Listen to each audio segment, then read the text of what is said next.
The wrong tree can crack your driveway, clog your drainage, and turn your yard into a non-stop cleanup project. But the right tree, like this one here, can completely change how your home looks and even, amazingly, how much it's worth. Here are 5 trees that will transform your landscape for the better, and 5 trees that you should really never plant. If you want a tree that is evergreen, has really well-behaved roots, and has colorful blooms and fruit, then this is the tree for you. Arbutus Unedo marina. Marina is the cultivar, and the common name is strawberry tree because it gets little tiny strawberries that are edible. They seem to vary dramatically in tastiness or lack of tastiness. Doesn't have pest or disease, really very easy to grow, very reliable, can get by once established without a lot of water. You know, it has color from a lot of different ways, from the trunk to the flowers to the fruit. So it's kind of doing something all year round. You can see this is a multi-trunk one that's going to spread out and get 20 feet tall and maybe 15 feet wide. And you can buy it in a different form where it's a single trunk and then branches out on top. There's a real shortage of evergreen trees that are well behaved, and this is one of the best, I think. Really a patio scale tree, good for smaller lots, residential lots close to houses, good for a patio, not going to cause damage, not going to get too big over time. Is there such a thing as a perfect tree? I think this one comes as close as I've seen. Great fall color, isn't very messy, doesn't drop berries or seeds, doesn't have a root problem. If that sounds good to you, check out one of my favorites, Pistachia chinensis Keith Davey. And Keith Davey means that it's a grafted cultivar, which guarantees a certain spectacular fall color. It's kind of a reddish orange. So if you were to grow Chinese pistache from seed, you get lots of variability. It's kind of like how babies come out. You know, you never know what parts of the parents it's going to have, and you don't know whether it's going to be male or female. So if you find this particularly great looking tree that's a Chinese pistache that was grown from seed, then you can reproduce that by taking cuttings and grafting it onto the rootstock, and then that graft guarantees the same fall color that you took it from and that it would be male. Many people don't want trees that drop anything, which is kind of hard to find. The female pistache is also a good tree, but it does have berries or seeds that drop all over. It's a nice size. It's a little on the big side for home gardens, but really a good shade tree for western or maybe even southern exposure. Many people and many landscape architects specify Keith Davey because it's reliably free of problems and mess. So our next tree is one of the most beautiful trees in the spring that nobody's heard of, but it's really useful, really well behaved. Have you ever heard of Chionanthus retusus, Chinese fringe tree? That is also a deciduous tree, but on the smallish side. So that's why I like it. It doesn't get real big for residential gardens. There's a lot of trees that are popular that can get too big for residential gardens. Chinese fringe tree, well-behaved roots and beautiful white flowers that looks like fringe in the spring. And it blooms for quite a long period and isn't subject to any particular pests and diseases. A really nice patio scale tree, has nice green leaves all year and is just spectacular and breathtaking in the spring. Would you be attracted to a tree that's known as the Tree of Hope that was around during the time of the dinosaurs, 200 million years ago? And it has great color, and it takes all kinds of urban and suburban conditions. Many people know it because it turns great colors in the fall, and then the leaves tend to drop all at once, making a puddle of gold. It's the Ginkgo biloba cultivar autumn gold, so same kind of grafting process that we talked about with the Chinese pistache. And the reason it's used on ginkgo, somewhat related, is because female ginkgos have a berry that really stinks, and nobody seems to want it in their yard. And so in the nursery industry, mostly male ginkgos are sold.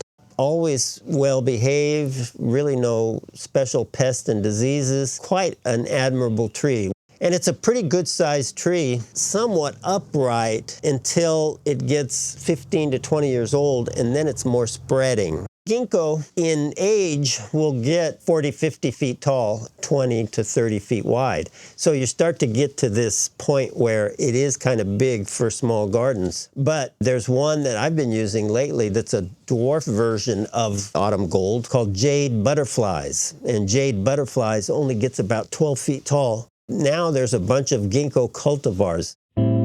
So I got a lot of flack when I said bad things about weeping willows. Many people love them. If you want to plant a well-behaved weeping willow that doesn't require much water and looks every bit as beautiful, I think. My next tree is an evergreen version called Mayten tree, or Maytennis boeria. A really nice, well-behaved tree, doesn't have a root problem, doesn't have a pest or disease problem. Sometimes I do have some problems with it tolerating sun, real hot summer sun, particularly if it's not used to it. We had one situation in a landscape that we did that it was getting some afternoon shade, and so it thrived, and then the tree giving the afternoon shade died, and then the Mayten died because all of a sudden it's getting beaten down with afternoon sun. Again, seemed to be a shortage of well-behaved evergreen trees that don't get real huge. And you always want some balance in your landscape because some of the best trees like ginkgo and pistache are deciduous. That means they don't have any leaves in the winter and they look barren. So it's nice to have a balance of some green so that the whole landscape doesn't look dead in the winter. If Chip and I are helping you plan and plant smarter, please hit subscribe. We're all about allowing homeowners to make better landscape decisions before it costs you money and time.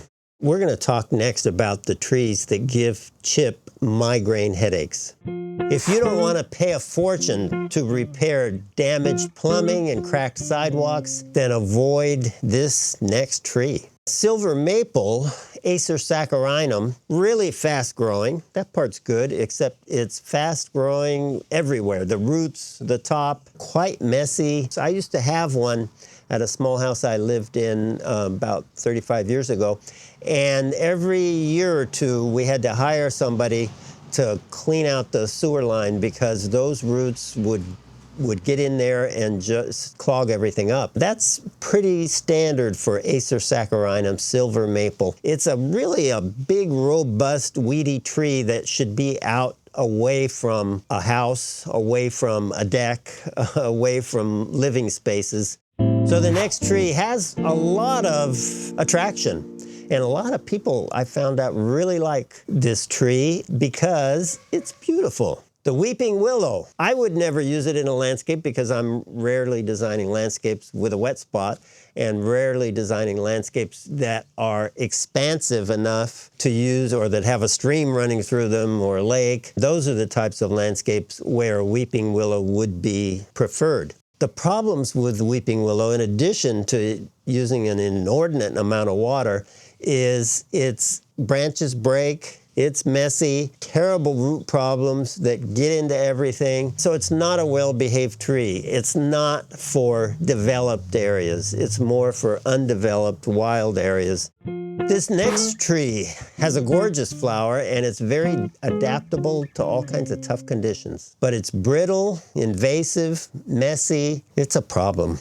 I would and I do avoid using the purple robe locust in any job I do because it's like a big weed that gives you all kinds of problems, including coming up and growing where you don't want it, damaging roots that can also get into pipelines and break sidewalks and such, and brittle branches. But it is tough. It'll grow in almost any situation, and it has a beautiful flower. You really can't find a more attractive spring flower. It's stunning. But I recommend you stay away from it if you're in any type of a small landscape situation. It has to be out by itself where it can conduct its mayhem without causing problems to your paving and to your house and to your sanity. If you have a thing against pollen and mess, then avoid this next tree. Morus alba, or some people call it just mulberry, or they call it white mulberry. If you have allergies, people find that the mulberry, the fruiting mulberry, is a problem. Now, the non-fruiting mulberry was developed in order to avoid the mess problem, but it still has the other problems of very strong growing invasive roots. People seem to have developed a pruning style with mulberries, which isn't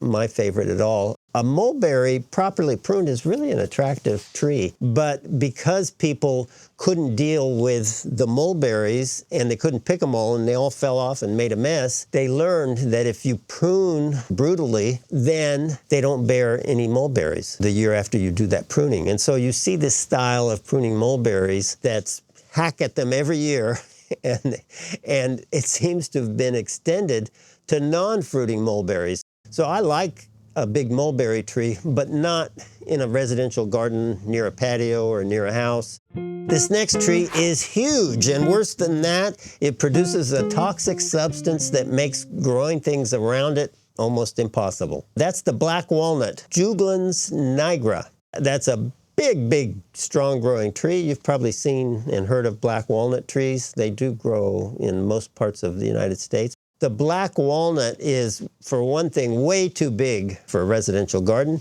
One of the worst things about it is it produces juglones, which make it so many plants, not every plant, but many plants cannot grow under or even near them. And that's probably one of the worst things about black walnuts.